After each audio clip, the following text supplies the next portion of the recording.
This is the most important room in our house and our most important artifact. This is Dr. Banting's bed, and it was here the world changed 102 years ago. It was in this very room on October 31st, 1920, that Banting awoke from his restless sleep and penned his 25-word hypothesis. We get visitors from around the world coming to experience this space, from the world's leading scientists to people living with diabetes and the cultural community. Everybody wants to take a picture with the bed. They'll accidentally bump into it because they're good museum patrons and knowing that they're not supposed to touch it. They'll look at the wallpaper and say, oh, it's the original, and they'll say, yes, but that's not the mattress that's Banting's, it's the frame. And you can see where people have rubbed the finish off. I one time had a scientist come through, a diabetes researcher. I didn't realize he was in the field. He comes in and he sits on the bed, which is fine, and we allow people to do that. And I say, well, it's not the mattress, it's the frame, and he'll touch it. The next thing I know, he's laying down. So, he sees this look on my face and he sits up and he says, you'll never know what this means to me. I've been doing diabetes research for more than 30 years in Argentina. This is the greatest moment in my field. Maybe now that I've been here, maybe now I can finish Banting's work. With 520 million people around the world living with diabetes today, that number doubling every 10 years, we are tempted to let them stay and have a nap and see what comes of it. Others find it difficult to come in because it can be a bit overwhelming.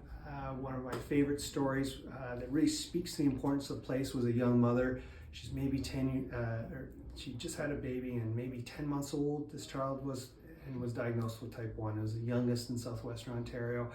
And as a mom, this was just overwhelming. And as a new parent, you just want to learn everything. And so she left her husband and the baby at the hospital, comes here, does the tour of the museum, sits on the bed, and let's go. And that's fine. If you're crying in here, you get it. You're not the first person to cry. You're not going to be the last. And so we gave her a few minutes and came back with some Kleenex. And as I entered the room, she stands up and says, no, thank you. I will never shed another tear over this. My child is going to live because of what happened in this room all those years ago. 101, 102 years later, we have better insulin. What we don't have is anything better than insulin, which makes this place so important to so many people from around the world. And what's been incredible is we left this small display where people could see his memoir and his hypothesis and see one of the great ironies: the discoverer of insulin can't even spell his disease. It's not diabetes from the Latin. I'm Fred Banting, and I'm not a great speller, but great penmanship. There's nothing that he's written that we can't decipher. And we left these blank note cards for people. I'll be honest, I was thinking it might make for a sneaky guest book. But instead, it's people writing to Dr. Banting, who's been gone for more than 80 years.